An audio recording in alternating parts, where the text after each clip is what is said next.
Hello everyone.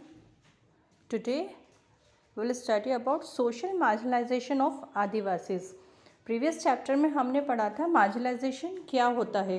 That is a situation जब हम किसी पर्सन को साइड कर देते हैं, उसे किसी भी एक्टिविटी में इन्वॉल्व नहीं करते हैं. That situation is marginalization. Okay, so आज हम आदिवासीज के बारे में पढ़ेंगे कि आदिवासीज कौन होते थे और उन्हें कैसे मार्जिनलाइज किया गया. The tribals in India known as adivasis. जो ट्राइबल्स होते थे इंडिया के उन्हें कहा जाता है Adivasis. India has many tribes that live in और in close association with forest और रिमोट प्लेसेस. इंडिया में बहुत सारे ट्राइब्स हैं जो कि या तो फॉरेस्ट में रहते हैं या फॉरेस्ट के नियर बाय रहते हैं और रिमोट प्लेसेस में रहते हैं. मीन्स वो किसी एक जगह पर रुके हुए नहीं रहते, कुछ कुछ टाइम में वो लोग मूव करते रहते हैं. These are communities who do not live in cities. ये कम्युनिटीज़ जो है ट्राइबल कम्युनिटी, ये लोग सिटीज़ में नहीं रहते हैं, या तो ये लोग विलेजेस में रहते हैं या फॉरेस्ट में रहते हैं. The word adivasi refers to the people who are originally inhabited in a place. जो आदिवासी वर्ड है वो किसके लिए कहा गया है? जो पीपल ओरिजिनेट हुए हैं, जो लोग कौन से प्लेस पर रहते हैं. जैसे कि मैनी इंडियन स्टेट से उड़ीसा है, कर्नाटक है, छत्तीसगढ़ है, झारखंड है, मध्य प्रदेश है, और ऐसे बहुत सारे ट्राइबल इनहैबिटेंट प्लेसेस हैं जहाँ पर ये ट्राइबल ग्रुप्स रहते हैं. Not all tribes in India are similar. जितने भी ट्राइब्स हैं सभी लोग सिमिलर नहीं होते हैं. ये सिर्फ एक कम्युनिटी है जिसे हम ट्राइब्स कहते हैं, बाकी इनमें भी बहुत अलग अलग तरह के लोग होते हैं. There are more than 450 tribes living across India and they all are different from each other. Approximate 450 tribes India में रहते हैं और सभी एक दूसरे से डिफरेंट होते हैं. Adivasis have unique communities. Adivasis की जो कम्युनिटी है बहुत ही यूनिक होती है. ये ना ही तो किसी कास्ट सिस्टम को बिलोंग करते हैं और ना ही किसी रिलीजन को फॉलो करते हैं. Many of this tribes are known to worship nature and their ancestors. ये ट्राइब्स जो है ये किसको मानते हैं? नेचर को. नेचर की ही ये लोग पूजा करते हैं. सम वर्शिप ट्रीज, रिवर्स, फायर और an animal in the form of God. ये या तो ट्रीज़ की पूजा करते हैं, रिवर, फायर या कुछ एनिमल्स होते हैं जिनकी ये लोग एज अ, जैसे हम गॉड की पूजा करते हैं वैसे ये लोग नेचर की पूजा करते हैं, क्योंकि ट्रीज, रिवर्स, फायर, एनिमल ये सब नेचर से ही रिलेटेड हैं. Though they do not follow any religion like Hinduism और Islam, but they have been influenced and even been the influencer in the religions in the near by empires. ये लोग किसी एक religion को follow नहीं करते हैं, लेकिन ये उनसे इन्फ्लुएंस्ड ज़रूर होते हैं. Some researchers say that some religions like Hinduism derive certain values from adivasi religion. कुछ रिसर्चर्स ने ऐसे रिसर्च की है कि जो रिलीजन है हिंदुज़म, ये उन्हीं से इन्फ्लुएंस्ड है आदिवासी रिलीजन से. डिफरेंट आदिवासीज, क्योंकि जैसे हम लोग हैं, हम लोग भी ट्री की पूजा भी करते हैं, एनिमल्स की पूजा भी करते हैं, गाय को हम लोग पूजते हैं, तो हम लोग उनसे इन्फ्लुएंस्ड है आदिवासी रिलीजन से. Different Adivasis also have their own unique language that are known to have contributed in many other languages that we speak today. Bengali is one such language which has been derived from Santhali, a language spoken by Santhali tribe. जो आदिवासीज है वो लोग की language भी different होती है और बहुत ही यूनिक लैंग्वेज होती है, और उनकी लैंग्वेज से ही कुछ लैंग्वेजेस बनी है. जैसे कि एग्जाम्पल दिया है बंगाली लैंग्वेज का, वो बंगाली लैंग्वेज सिमिलर है सांथाली लैंग्वेज से, जो कि सांथाल ट्राइब्स जो हैं वो लोग बोलते हैं. Adivasis were very good at utilizing the resources of forest they lived in. जो आदिवासीज होते हैं वो फॉरेस्ट रिसोर्सेज को बहुत अच्छे तरीके से यूटिलाइज करते हैं. Most of their requirements were fulfilled with natural resources, but soon many resources were found on lands occupied by tribals where many industries and companies showed interest in activities like mining and extraction. जो आदिवासीज हैं वो अपनी सारी requirement किससे fulfil करते हैं? Nature से ही fulfil करते हैं. उनको फूड चाहिए तो वो नेचर से ही मिलेगा, उनको क्लॉथ्स चाहिए वो भी वो नेचर से ही लेते हैं. जो भी हमारी बेसिक नेसेसिटीज़ होती है वो सारी वो लोग फुलफ़िल करते हैं नेचर से ही.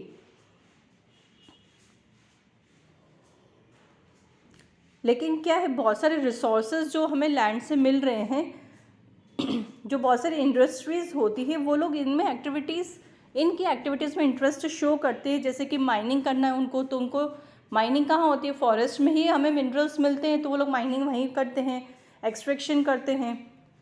तो हम इनको नेक्स्ट सेक्शन में पढ़ते हैं। Stereotypes related to adivasis. कौन से स्टीरियोटाइप्स रिलेट करते हैं आदिवासी से? When asked to draw the picture of an adivasi When asked to draw the picture of an Adivasi, we usually have certain features in mind as we relate these features to Adivasis. जब हमें अगर कोई picture draw करने के कहे कि आप आदिवासी की पिक्चर ड्रॉ कीजिए, तो हमारे माइंड में से कुछ सर्टेन पिक्चर्स आते हैं जो हम आदिवासी के बारे में सोचते हैं कि नहीं, आदिवासी ऐसे होते होंगे, वो इस टाइप के कपड़े पहनते हैं, वो इस टाइप से रहते हैं। So share your drawing in class, are you drawing something similar? If yes, then we have stereotype image of adivasis. Suppose अगर मैंने आपको इमेज ड्रॉ करने की कहा कि आप आदिवासी की इमेज ड्रॉ कीजिए, तो कुछ कुछ स्टूडेंट्स की पिक्चर सिमिलर होगी। क्यों? क्योंकि हमने एक स्टीरियोटाइप इमेज बना रखी है आदिवासीज के बारे में, जो हम लोग सोचते हैं।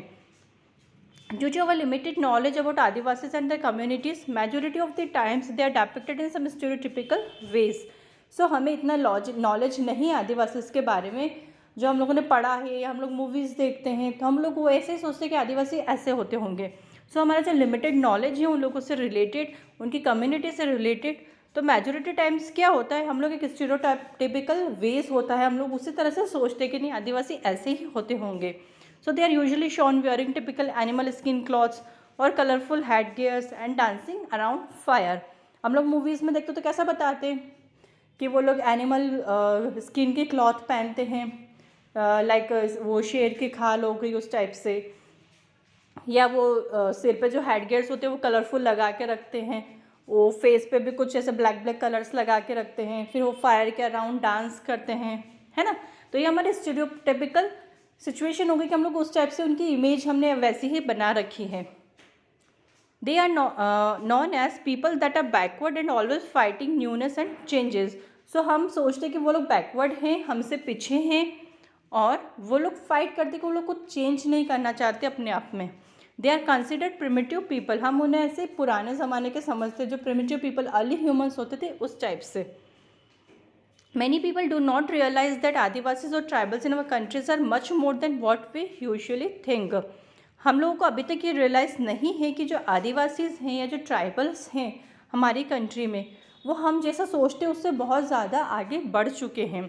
There are many things that we need to learn from adivasis. बहुत सारी ऐसी चीज़ें हैं जो हमें आदिवासी से सीखनी चाहिए। This people make best use of resources of forest without exploitation. वो जो फॉरेस्ट के रिसोर्सेज हैं उनको इतना अच्छी तरीके से यूज़ करते हैं बिना उन्हें एक्सप्लॉयट करे। वो लोग किसी भी नेचर की चीज़ को एक्सप्लॉयट नहीं करते हैं, लेकिन फिर भी उन्हें बहुत अच्छे तरीके से यूज़ करते हैं। Their knowledge about local and natural resources run deep. उनका नॉलेज जो है लोकल और नेचुरल रिसोर्सेज का वो बहुत ज़्यादा गहरा है। Today when the whole world is looking for natural lifestyle and food, we tend to forget that tribals are the people who have been living with nature and its products for centuries. आज का जो world है वो पूरा nature पर जा रहा है कि नहीं, हमें नेचुरल तरीके से जीना चाहिए, नेचर को अच्छे से यूज़ करना चाहिए, नेचुरल फूड ईट करना चाहिए। बोलते हैं ना, अभी कोरोना में तो सबको यही पता चला है कि नहीं, हमें नेचर से जुड़े हुए रहना चाहिए। सब लोग घरेलू उपचार करने लग गए हैं, अच्छा खाना खाने लग गए हैं, है ना। सो हम जब ये लाइफ स्टाइल के बारे में सोच रहे तो हम लोग ये भूल जाते हैं जो ट्राइबल्स हैं वो लोग सेंचुरीज से नेचर के साथ ही अटैच्ड है, वो लोग उन्हीं के साथ रहते हैं। These stereotypes begin with lack of knowledge, but we generally do not realize their long-lasting impact on those with whom it is happening. ये जो हमने स्टीरियोटाइप्स बना रखा है आदिवासी से रिलेटेड, क्योंकि हमें नॉलेज नहीं है, लेकिन हम लोग ये रियलाइज़ नहीं कर पाए कि जो इनका इम्पैक्ट है, लॉन्ग लास्टिंग इम्पैक्ट जो है आदिवासी का नेचर के साथ, वो हम लोग भूल चुके हैं। Let us learn about their lives and struggle in the next section. अब हम उनके स्ट्रगल और उनके लाइफ के बारे में पढ़ते हैं। Their life and struggles with development. कैसी उनके लाइफ है और जो डेवलपमेंट हो रहा है उनसे उन्हें कैसे स्ट्रगल करना पड़ रहा है। Human civilization works on development. जो ह्यूमन सिविलाइजेशन है वो डेवलपमेंट पे ही वर्क करता है कि हम कैसे और डेवलप हों। History teachers us how humans have always strive to move ahead of what they already had. History में हम लोग क्या पढ़ते हैं कि कैसे अर्ली ह्यूमंस थे, कैसे उन लोगों ने धीरे धीरे सब कुछ करना सीखा, कल्टीवेशन करना स्टार्ट किया, उन लोगों ने सेटल होना स्टार्ट किया। तो हम जो भी है उससे हम और ऊपर उठने की कोशिश करते हैं। In the era of development, humans have sacrificed various natural areas to make way for industries and provide for the need of increasing population। जो कि अभी डेवलपमेंट आर चल रहा है, तो ह्यूमंस को बहुत सारे सेक्रीफाइसेस करने पड़ते हैं नेचुरल एरियाज़ के। क्यों? क्योंकि वहाँ पर इंडस्ट्रीज बनने लग जाती है, पॉपुलेशन इंक्रीज़ हो रही है, तो फॉरेस्ट कट करके वहाँ पर कॉलोनीज़ बनाई जाती है। इन जो हैबिटेंट प्लेसेस होती है उनमें उन्हें कन्वर्ट कर दिया जाता है। So the forests that were cleared for wood and to establish industries and companies were the home to many tribes in various states of India। जो फॉरेस्ट क्लियर किए जा रहे हैं वुड के लिए, इंडस्ट्रीज़ के लिए, फैक्ट्रीज़ के लिए, तो वो बहुत सारी ट्राइबल पीपल्स का घर होता है, वहाँ पर वो लोग रहते हैं। A number of developments happened due to remarkable discoveries of precious stones, ores and metals like iron। जो बहुत सारे डेवलपमेंट्स हो रहे हैं, जो प्रेशियस स्टोन्स डिस्कवर हो गए हैं, मिनरल्स डिस्कवर हो चुके हैं, मेटल्स डिस्कवर हो सके, तो उनके एक्सट्रैक्शन के लिए फॉरेस्ट क्लियर किए जाते हैं। Even today companies and industries look for places from where they can dig और mine precious and important metals और oils.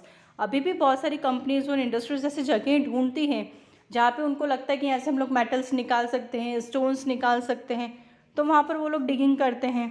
Such metals and ores are majorly found on the forest lands or the land occupied by tribals। ऐसे जो metals और ores है ये mostly forest areas में ही पाए जाते हैं, जो कि ट्राइबल्स की लैंड होती है। मैनी इंडस्ट्रीज और companies try to buy the land from them in return for money and jobs. बहुत सारी इंडस्ट्रीज और कंपनीज ट्राई करती है कि वो लैंड उनसे ले ट्राइबल्स से और बदले में उन्हें मनी या job they they. Some tribals got influenced, but majority were resistance as that was not just the land but their home as well, home of their ancestors and future generations। बहुत सारे tribals तो influence हो जाते कि चलो ठीक है हमें पैसा तो मिल रहा है ना बदले में, तो हम वो लैंड उनको दे देते, लेकिन मेजोरिटी जो होती है वो लोग मना कर देते क्योंकि उन्हें पता है कि वो सिर्फ एक लैंड नहीं है, वो उनका घर है, उनके फ्यूचर जनरेशन है, उनके पूर्वजों के जो एंसेस्टर्स की ज़मीन है, तो वो लोग मना कर देते कि हम नहीं दे रहे। Then there were tribals who got tricked into selling their land by putting thumbprints on the contracts। तो वो लोग फिर धोखे से उनके thumbprints ले लेते कॉन्ट्रैक्ट्स पे, फोर्सफुली उन्हें वहाँ से निकाल देते हैं। They were promised to be given job and places to stay in cities, but very few were given medical jobs while many were left with nothing। वो लोग प्रॉमिस कर देते कि नहीं तुम लोग हमें ज़मीन दे दो, हम तुम्हें जॉब दे देंगे, मनी दे देंगे, और ऐसे बोल के उन्हें सिटीज़ में ले जाते, लेकिन फिर बहुत कम ऐसे होते जो उन्हें जॉब देते, बाकी ऐसे ही छोड़ देते हैं। People with their families who had never lived in a city found themselves stranded in an unknown city. बहुत सारे पीपल अपने फैमिलीज़ को लेकर चले जाते हैं सिटी में, जो कि वहाँ पर वो लोग कभी रहे ही नहीं हैं, तो वो लोग उनके लिए अननोन होती है, अनजानी सी जगह होती है। सो वो समझ ही नहीं पाते कि अब हम अपने फैमिलीज़ को कैसे यहाँ पर रखेंगे। Many took up jobs as labourers at companies as their livelihoods belong to the place where they belonged. बहुत सारे होते हैं ऐसे पीपल जो लोग एज ए लेबरर वहाँ पर काम करने लग जाते हैं। क्यों? क्योंकि उन्हें तो अपना जीवन अच्छे से गुजारना है अपने फैमिली के साथ।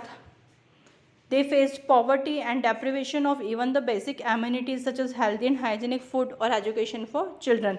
फिर सिटीज़ में आके उन्हें पॉवर्टी फेस करनी पड़ती है, अच्छी वो अपने बच्चों को एजुकेशन नहीं दे पाते, उनकी जो बेसिक नेसेसिटीज़ होती है फूड से रिलेटेड, क्लॉथ से रिलेटेड, वो भी उनकी ठीक से पूरी नहीं हो पाती है। They lost their livelihoods, life style, culture and customs to fit in to cities where they faced poverty for their families.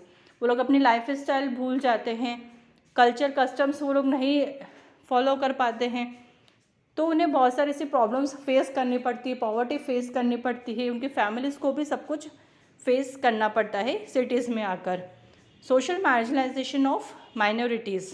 Social marginalisation is not just limited to Adivasis but to any such communities that are in minority. So social marginalisation सिर्फ आदिवासीज तक ही limited नहीं है, ऐसे बहुत सारी और भी communities हैं जो कि माइनॉरिटी में है, तो उन्हें मार्जिनलाइजेशन फेस करना पड़ता है। Minorities are lesser in number than other communities that make the rest of the societies. Minorities वो होते हैं जिनका जनसंख्या कम होती है, जो लेसर नंबर में होते हैं। Usually the one in majority shapes the society, takes a dominant position and sometimes create issues for the communities in minority.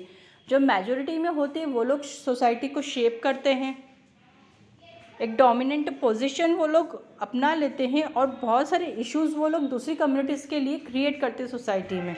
They often have a strong hold on social and cultural platform in a society. उनका एक strong hold होता है social और cultural platform बन जाता है उनका एक सोसाइटी में. So when majority exercises the power against the minorities then it may result in social marginalization and even towards exploitation. So अगर मेजॉरिटी हो गई किसी भी ग्रुप की सोसाइटी के अंदर तो वो लोग माइनॉरिटीज़ के अगेंस्ट हो जाते हैं और उसकी वजह से सोशल मार्जिनाइजेशन होता है फिर माइनॉरिटी के लिए. सो जो माइनॉरिटी होती है वो लोग इनसिक्योर फील करते हैं, फिर वो लोग पावरलेस हो जाते हैं. That is the reason why at the time of formation of a constitution the makers kept all this factors and the social economic and cultural implication और माइनॉरिटीज़. सो यही रीज़न था कि जब कॉन्स्टिट्यूशन बनाया गया तो जो मेकर्स थे जिन्होंने कॉन्स्टिट्यूशन बनाया है तो उन्होंने इक्वालिटी वाला वो लोग पॉइंट लेकर आए कि नहीं सभी को इक्वालिटी दी जाएगी ताकि कोई भी इनसिक्योर फील नहीं कर सके, किसी के भी राइट्स एक्सप्लॉइट ना हो. Thus our constitution safeguards them so that in any situation they can exercise their fundamental rights and can find aid in all forms. So हमारे कॉन्स्टिट्यूशन सेफगार्ड करता है सभी को किसी भी सिचुएशन में हो सभी के फंडामेंटल राइट्स सेफ रहें. The makers of the constitution made provisions to safeguard the interest of minorities, but still there are communities that are marginalized. अब जो कॉन्स्टिट्यूशन मेकर्स थे उन लोगों ने तो सेफगार्ड कर दिया माइनॉरिटीज़ को लेकर, लेकिन फिर भी बहुत सारी कम्युनिटीज़ ऐसी हैं जो अभी भी मार्जिनलाइज होती हैं. We will study about the role of our government and laws against social margination based on religion, social status और कल्चर. सो हम लोग गवर्नमेंट के रोल को पढ़ेंगे कि उन लोगों ने क्या लॉज बनाए हैं सोशल मार्जिनाइजेशन के अगेंस्ट जो कि उनके रिलीजियस, सोशल स्टेटस और कल्चरल पे बेस्ड हो. Okay, understood.